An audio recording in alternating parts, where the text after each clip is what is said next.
Today we're turning to Psalm 13. We're moving out of chapter 12 and into 13. Again, 6 verses, a short psalm, but so much here. Now, this is a psalm of David, and it is an educated guess by commentators and Jesus followers and Bible believers over the years that this was written likely at a time when he was in exile and running for his life from Saul, and where he wasn't sure of the next step or the next day of his life, that there could be a trap at any turn.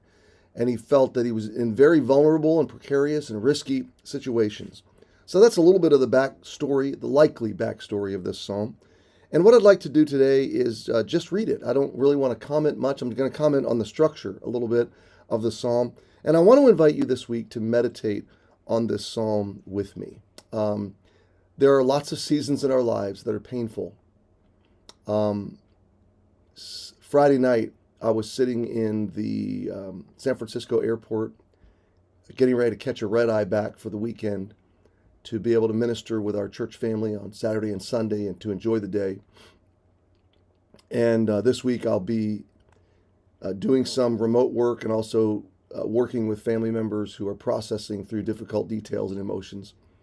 But I got a phone call. It was about 10:30 at night. I was at the airport waiting to board my flight, and it was a very heavy, very grief-oriented phone call from a friend in the ministry who probably could identify with these verses right now of feeling like the bottom just fell out, and like every step is precarious, and every emotion is uncertain, and every second and every moment of the day is confusing and perplexing and disorienting.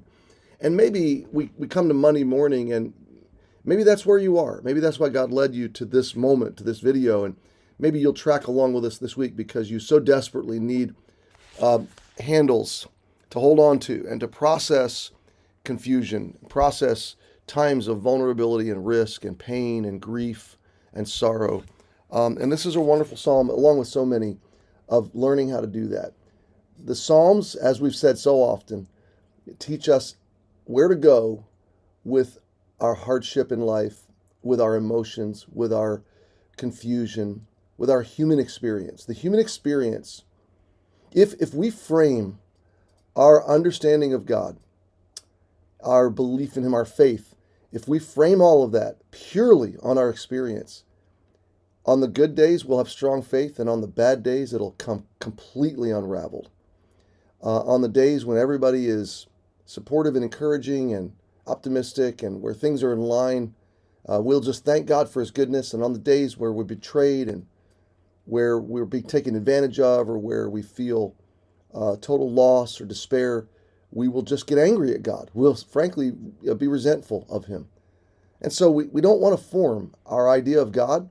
We don't want to interpret our view of Him, our faith in Jesus, through the lens, purely the lens of our human experience. Okay?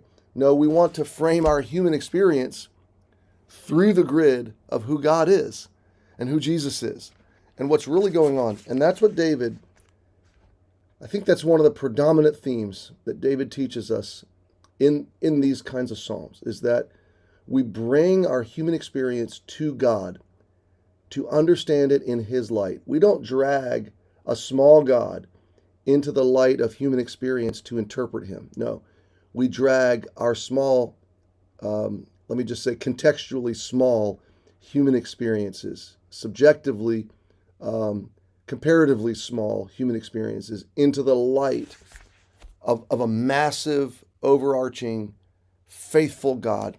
And we interpret those circumstances through the grid of His nature, His character, and frankly, His story, His redemptive historical plan.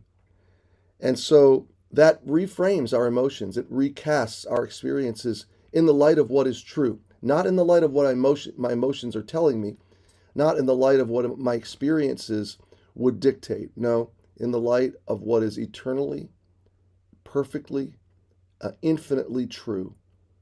And this gives my emotions a place to go until God changes them, transforms them, reshapes them, until circumstances change. And what you need to know before we even read the psalm is David's circumstances do change. Okay? He's not still in this moment. He didn't stay in this moment for all that long in view of his entire journey. But in this moment, it felt like forever. In this moment, the dark shadows closed in this season, and it felt like it was swallowing up every bit of his life. And so in a moment, he sits down and he begins to pour out his heart to God. And I want you to feel this as we read it, 6 short verses. How long wilt thou forget me, O Lord? Forever? How long wilt thou hide thy face from me? How long shall I take counsel in my soul, having sorrow in my heart daily? How long shall my enemy be exalted over me? Consider and hear me, O Lord my God. Lighten my eyes, lest I sleep the sleep of death.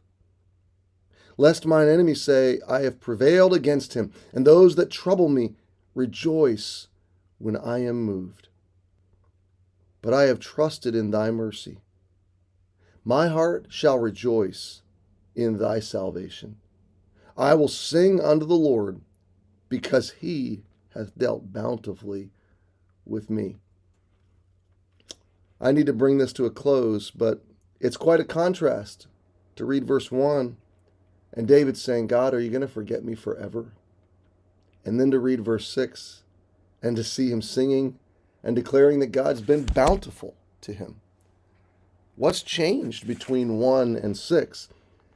Not circumstances, not his human experience, for sure his emotions, but what's changed really is David. David's been changed. Because whenever you bring your brokenness, your despair, your emptiness, your sorrow, your grief into the presence of God, you're going to the right place.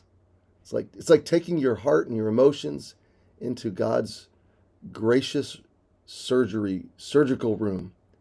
And he does surgery on you and he changes you. I want you to notice this, and you can meditate on this today. This psalm is just broken into 3 simple parts, verses 1 and 2, part 1, verses 3 and 4, part 2, and verses 5 and 6, part 3. And it kind of goes this way. First, he looks inward. He's despairing. He feels forgotten. He's explaining his emotions and his experience. Verse 3 and 4, he looks outward. And he sees his enemies. And he sees them gloating and being exalted. And he feels like he could just go to sleep and never wake up. He could die any second. He's that vulnerable. But then he moves from the inward look to the outward look to the upward look. And verses 5 and 6 are part 3, where he looks upward, and that changes everything. So, my friend, I hope that you'll meditate on these thoughts today. I hope you'll consider this psalm. The inward look can be despairing. The outward look can be terrifying. But the upward look is always encouraging. So don't frame your theology, your view of God, on your experiences. No. View your experiences, process your experiences through the lens of who God is in your life. And this will change everything. Happy Monday. We'll see you tomorrow.